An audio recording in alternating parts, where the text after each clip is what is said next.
Hey, what is up everyone? Welcome to another video. My name is Sid, and in today's video we're going to cover what PPT is and why you need to know it. PPT in short stands for Posterior Pelvic Tilt. It refers to the position of your pelvis. In Posterior Pelvic Tilt, we tilt the pelvis backwards, which creates a flat back position. Then we have the opposite, which is APT, Anterior Pelvic Tilt, which means that we tilt our pelvis forward, which results in a arched back position. In most skills in gymnastics, we want to keep a posterior pelvic tilt position, but there are also some exceptions and some exercises where it's important that we keep anterior pelvic tilt. Both PPT and APT have their function. We just need to know when to use which one for which exercise. For example, the handstand. In the handstand, we want to keep posterior pelvic tilt because this keeps us from getting an arched back position, and it helps us create better body tension to hold the handstand and find the balance. Having anterior pelvic tilt in the handstand will of course create a arched back position. This can also put a lot of unnecessary stress on your lower back, which is something that we want to avoid because we spend so much time in the handstand that if we always put this pressure on the lower back, then slowly it's going to get injured or it's going to start to hurt, so that's something that we want to avoid. You will see PPT in many different exercises as well, like the plank. There are so many exercises like the pull-up, the muscle-up. There are so many exercises where we require PPT, and it is one of the essential technical cues that you need to know in your training.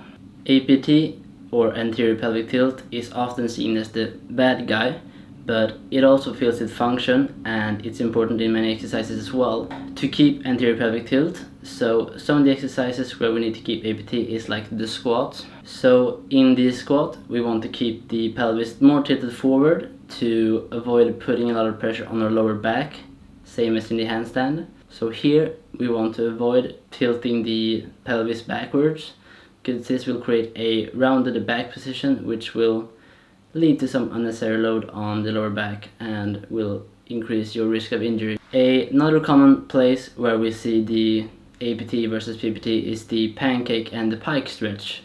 So for example, in the pancake, here we want to learn to tilt our hips and not stretch just the back. So here we focus on maintaining anterior pelvic tilt to keep a straight back position. This is going to allow us to work more with our hips and not just round the back to get further into the stretch. This is going to help us learn to do the stretch properly, and it will avoid putting unnecessary pressure on any muscle groups that we don't want to work. You will see in this comparison here the huge difference there is between the anterior pelvic tilt and the posterior pelvic tilt. And in order to get a straight back position in the pancake or the pike, we need to create anterior pelvic tilt, or at least focus on tilting the pelvis forward.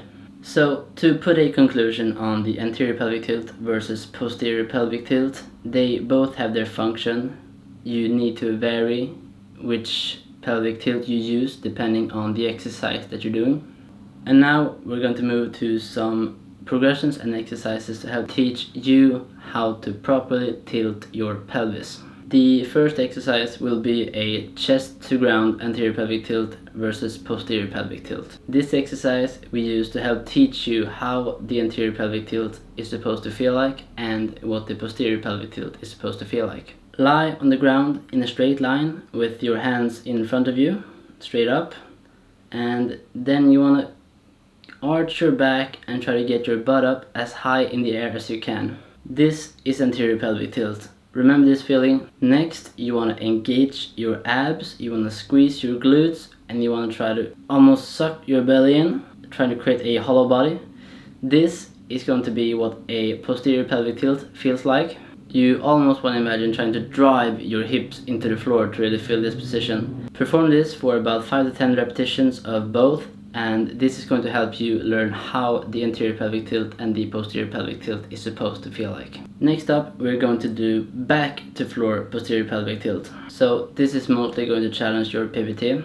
We're going to do some work on APT as well, but mostly focusing on the posterior pelvic tilt. The goal with this exercise is to lie on your back in a straight line with your hands overhead and find your posterior pelvic tilt. You know that you found your posterior pelvic tilt when your lower back is completely flat against the ground and you can't slide your hand under your back.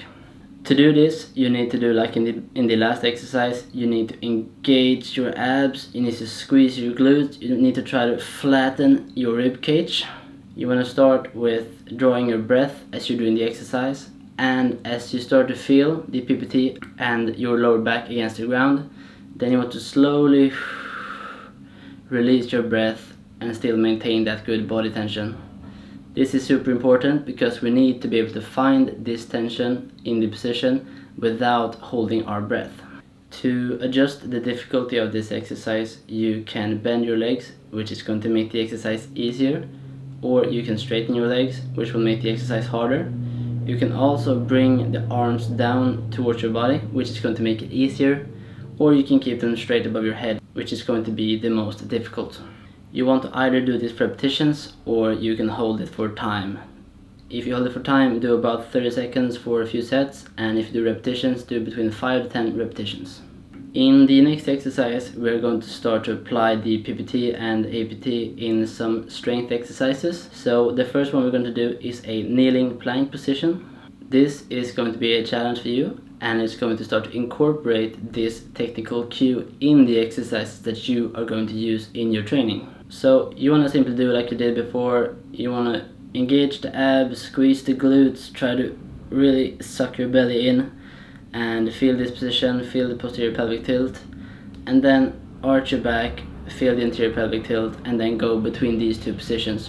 On this exercise, you want to do about 10 repetitions for 3 to 5 sets, and as you can feel that you know this exercise pretty well, you can move on to the next progression. This next exercise will slightly increase the difficulty of the exercise. It's going to be a standing plank, so it's just a regular gymnastics plank in a hollow position. Just like before, work between posterior pelvic tilt and anterior pelvic tilt, maintain good body tension, and only work with tilting the pelvis. Don't bend the arms, don't retract the shoulders, don't pike or drop the hips. Just keep a straight body position with good body tension and work with the pelvis. Same here, you want to do 10 repetitions for about 3 to 5 sets depending on how easy this exercise is for you. So this last exercise is going to be the most difficult, and this will probably be pretty challenging for most of you. It's going to be a lying PPT exercise like we did before, except this time it's going to be elevated. We're going to elevate our feet, and the higher the box is, the more difficult the exercise is going to be.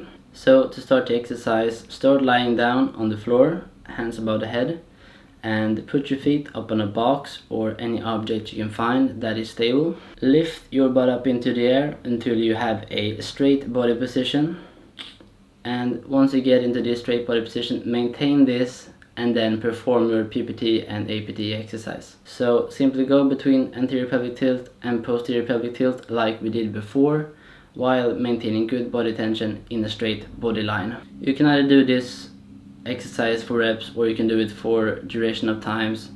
So if you're doing holds, do 30 seconds for a couple of sets, and for repetitions do between 5 and 10. So guys, that is all you need to know about anterior pelvic tilt and posterior pelvic tilt. I hope that by watching this video you now understand what it is and what it's supposed to do. And if you feel like this is going to benefit you, then please leave a comment below and let me know if you like the video. So if you enjoyed this video, then please subscribe if you want to see more like this.